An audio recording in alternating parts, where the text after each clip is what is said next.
ಯುವಕರಲ್ಲಿ ಉದ್ಯೋಗಾಕಾಂಕ್ಷಿಗಳು ದೊಡ್ಡ ಮಟ್ಟದಲ್ಲಿ ಧರಣಿ ಮಾಡಿ ನಾನು ಹೇಳಿದ್ದೀನಿ ಈಗಾಗಲೇ ಉದ್ಯೋಗ ಕೊಡಬೇಕು ಅಂತಕ್ಕಂಥದ್ದು ನಮ್ಮ ಭರವಸೆ. ಉದ್ಯೋಗ ಕೊಡ್ತೀವಿ, ಬಟ್ ಒಳ ಮೀಸಲಾತಿ ಕಾರಣದಿಂದ ಕೊಡೋಕ್ಕಾಗಲಿಲ್ಲ. ಈಗ ಪ್ರಾರಂಭ ಮಾಡಿದ್ದೀವಿ. ಈ ಬಜೆಟ್ನಲ್ಲೂ ಕೂಡ ಘೋಷಣೆ ಮಾಡ್ತೀನಿ ನಾನು. ಉದ್ಯೋಗ ಕೊಡ್ತೀವಿ, ಹಂತವಾಗಿ ಭರ್ತಿ ಮಾಡ್ತೀವಿ. ಈಗ ಎಷ್ಟು ಖಾಲಿ ಇದ್ದಾವೆ, ಸುಮಾರು 2.5 ಲಕ್ಷಕ್ಕಿಂತ ಜಾಸ್ತಿ ಹುದ್ದೆಗಳು ಖಾಲಿ ಇದ್ದಾವೆ. ಅವನ್ನೆಲ್ಲ ಹಂತವಾಗಿ ಭರ್ತಿ ಮಾಡ್ತೀವಿ. ಚಿಕ್ಕಮಗಳೂರಲ್ಲಿ ಆನೆ ದಾಳಿ ಒಂದೇ ವಾರದಲ್ಲಿ 2 ಸಾವು ಮತ್ತು 14 ಜನ. ಏನಾಗಿದೆ, ಆನೆಗಳ ಸಂಖ್ಯೆ ಮತ್ತೆ ಹುಲಿಗಳ ಸಂಖ್ಯೆ, ಚಿರತೆಗಳ ಸಂಖ್ಯೆ ಜಾಸ್ತಿ ಆಗಿದೆ. ಅವೆಲ್ಲವೂ ಕೂಡ ಹೊರಗಡೆ ಬರ್ತಾ ಇದ್ದಾವೆ. ಹೊರಗಡೆ ಬಂದು ಮಾನವ ಸಂಘರ್ಷ ನಡೀತದೆ. ಅದಕ್ಕೆ ಅದನ್ನು ಈ ಸಾರಿ ನಾವು ಬ್ಯಾರಿಕೇಡ್ ಹಾಕಬೇಕು ಅಂತ ಮಾಡ್ತಾ ಇದ್ದೀವಿ. ದೊಡ್ಡ ಪ್ರಮಾಣದಲ್ಲಿ ಬ್ಯಾರಿಕೇಡ್ ಹಾಕ್ತೀವಿ. ಟಾಸ್ಕ್ ಫೋರ್ಸ್ನಿಂದ ನಿಲ್ಲೋದಿಲ್ಲ, ಬ್ಯಾರಿಕೇಡ್ನಿಂದ. ಟಾಸ್ಕ್ ಫೋರ್ಸು ಮಾಡ್ತೀವಿ, ಬಟ್ ಬ್ಯಾರಿಕೇಡು ವ್ಯಾಪಕವಾಗಿ ಎಲ್ಲೆಲ್ಲಿ ಕಾಡಿನ ಹಂಚಿದೆ ಅಲ್ಲೆಲ್ಲ ಬ್ಯಾರಿಕೇಡ್ ಮಾಡಿ ಕೂಂಬಿಂಗ್ ಆಪರೇಷನ್ ಟೀಮ್ ಇದೆ ಎಲ್ಲೆಲ್ಲವರೆಗೆ ಬರ್ತದೆ. ಟ್ವೀಟ್ ಮಾಡಿದ್ರಿ ತಾವು. ಅದೇ ರೀತಿ ಶಿವಮೊಗ್ಗ, ಉತ್ತರ ಕನ್ನಡ ಈ ಅಪ್ರಾಪ್ತರು ಮುಖ್ಯವಾಗಿ ಗಾಂಜಾ ಸೇವನೆಯಿಂದ ಇದು ಆಗ್ತಾ ಇದೆ ಅಂತ ಹೇಳಿ, ಇದನ್ನು ಹೇಗೆ ಸರ್ ನಿಯಂತ್ರಿಸುವುದು? ಬಹಳ ಸಣ್ಣ ಪ್ರಾಯ ಪ್ರಾಣಿಗಳಿಗೆ ಗಾಂಜಾ ಅಲ್ಲ ಈ ಶಿವಮೊಗ್ಗ ಘಟನೆ ಮತ್ತು ಉತ್ತರ ಕನ್ನಡದಲ್ಲಿ ಆದ ಘಟನೆಯಲ್ಲಿ ಗಾಂಜಾ ಸೇವನೆಯೇ ಪ್ರಮುಖ ಕಾರಣ ಅಂತ. ಈಗ ಗಾಂಜಾನ ಕಡಿಮೆ ಮಾಡಬೇಕು ಅಂತಕ್ಕಂಥದ್ದು ನಿಲ್ಲಿಸಬೇಕು, ಸಂಪೂರ್ಣವಾಗಿ ಅದು ಶೂನ್ಯಕ್ಕೆ ತರಬೇಕು ಅಂತೇಳಿ ನಮ್ಮ ಸರ್ಕಾರ ಪ್ರಯತ್ನ ಮಾಡ್ತಾ ಇದೆ. ಗಾಂಜಾ ರಹಿತವಾದಂಥ ರಾಜ್ಯ ಮಾಡಬೇಕು ಅಂತಕ್ಕಂಥದ್ದು ಕರ್ನಾಟಕದ ಉದ್ದೇಶ. ನಾವು ಆ ದಿಕ್ಕಿನಲ್ಲಿ ಈಗಾಗಲೇ ಪ್ರಯತ್ನಗಳನ್ನು ಮಾಡ್ತಾ ಇದ್ದೀವಿ. ಆ ಪ್ರಯತ್ನಗಳು ಇನ್ನೂ ಸಂಪೂರ್ಣವಾಗಿ ಸಫಲ ಆಗಿಲ್ಲ, ಮಾಡ್ತಾ ಇದ್ದೀವಿ. ಸರ್, ಅಜೀಂ ಪ್ರೇಮ್ಜಿ ಅವರ ಯೂನಿವರ್ಸಿಟಿ ಮೇಲೆ ABP ವಿದ್ಯಾರ್ಥಿಗಳು ದಾಂಧಲೆ ಮಾಡಿದ್ರು. 25 ಜನ ಮೇಲೆ FIR ಕೂಡ ಆಗಿಲ್ಲ ಅಂತ ಸರ್. ನಾವು ಯಾರು ಕಾನೂನನ್ನು ಕೈಗೆ ತಗೋತಿದ್ದಾರೆ, ಅವರು ABVP ಇರ್ಬೋದು, ಬೇರೆ ಯಾರೇ ಸಂಘಟನೆಗಳಿರ್ಬೋದು, ಆ ಸಂಘಟನೆಯ ವಿರುದ್ಧ ಕಠಿಣವಾದಂಥ ವಿನಾಕಾರಣ ಕಾನೂನನ್ನು ಕೈಗೆ ತಗೊಳ್ತಕ್ಕಂಥದ್ದನ್ನು ಸಹಿಸಲ್ಲ ನಮ್ಮ ಸರ್ಕಾರ. ಸರ್, ಬರ್ಡನ್ ಆದರೂ ಕೂಡ ಗ್ಯಾರಂಟಿ ಯೋಜನೆಗಳನ್ನು ಮುಂದುವರಿಸ್ತಾ ಇದ್ದೇವೆ ಅಂತ DCM ಒಂದು ಸಾಂದರ್ಭಿಕವಾಗಿ ಒಂದು ಮಾತು ಹೇಳಿದರು. ಬರ್ಡನ್ ಅಂತ ಅನಿಸ್ತದೆ ಸರ್ ತಮಗೆ? ಬರ್ಡನ್ ಅಂತ ವರ್ಷಕ್ಕೆ 52,000 ಕೋಟಿಗಿಂತ ಜಾಸ್ತಿ ಆಗ್ತದೆ. ಅದು ಬರ್ಡನ್ ಅಂತ ಹೇಳಿದ್ರು. ನಾವು ಡೆವಲಪ್ಮೆಂಟ್ ವರ್ಕ್ಸು ಮುಂದುವರಿಸ್ತಾ ಇದ್ದೀವಿ. ಮತ್ತು ಗ್ಯಾರಂಟಿ ಯೋಜನೆ 1,20,000 ಕೋಟಿ ಈಗಾಗಲೇ ಕೊಟ್ಟಿದ್ದೀವಿ. ಗ್ಯಾರಂಟಿ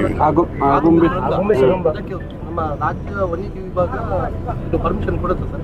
ಯಾವುದಕ್ಕೆ? ಆಗುಂಬೆ ಸುರಂಗ ಮಾರ್ಗ ನಿರ್ಮಾಣ. State opinion has not been expressed. ಈ ಆಗುಂಬೆ ಟನಲ್ ಲಿಕ್ಕೆ ನೀವೇನು ಹೇಳ್ತೀರಾ? ಪರ್ಮಿಷನ್ ಮಾಡ್ತೀವಿ ಅದರಿಂದ ಪರಿಸರವಾದಿಗಳು ಸಿಕ್ಕಾಪಟ್ಟೆ ವಿರೋಧ ಇದೆ. ಅದರಿಂದ ಪರಿಸರವಾದಿಗಳು ಸಿಕ್ಕಾಪಟ್ಟೆ ವಿರೋಧ ಇದೆ. ಮತ್ತೊಂದು, ಈಗ ಆನೆಗಳು ಆಲ್ರೆಡಿ ಆನೆ ಹುಲಿಗಳೆಲ್ಲ ನಾಡಿಗೆ ಬರ್ತಾ ಇದ್ದಾವೆ. ಅವ್ರನ್ನು ಕನ್ವಿನ್ಸ್ ಮಾಡ್ತಕ್ಕಂಥ ಪ್ರಯತ್ನ ಮಾಡ್ತೀವಿ. ಅದರಿಂದ ಪ್ರಾಣಿಗಳ ವಾಸಸ್ಥಾನಕ್ಕೆ ಅಪಾಯ ಆಗಿ ಅವ್ರು ಮತ್ತೆ ಹೆಚ್ಚು ಜಾಸ್ತಿ ನಾಡಿಗೆ ಬರಲ್ವಾ? ಪರಿಸರವಾದಿಗಳು ಯಾವ ಕಾರಣಕ್ಕೆ ವಿರೋಧ ಮಾಡ್ತಾ ಇದ್ದಾರೆ ಅದನ್ನ ಅವ್ರ ಜೊತೆ ಮಾತಾಡಿ ಪರಿಹಾರ ಮಾಡ್ತಕ್ಕಂಥ ಕೆಲಸ. ಇಲ್ಲಿಯ ಪರಶುರಾಮ ಥೀಮ್ ಪಾರ್ಕ್ ಬಗ್ಗೆ ನಿಮಗೆ ಗೊತ್ತಿದೆ, ಎಲ್ಲ ಚರ್ಚೆ ಆಗ್ತಾ ಇದೆ.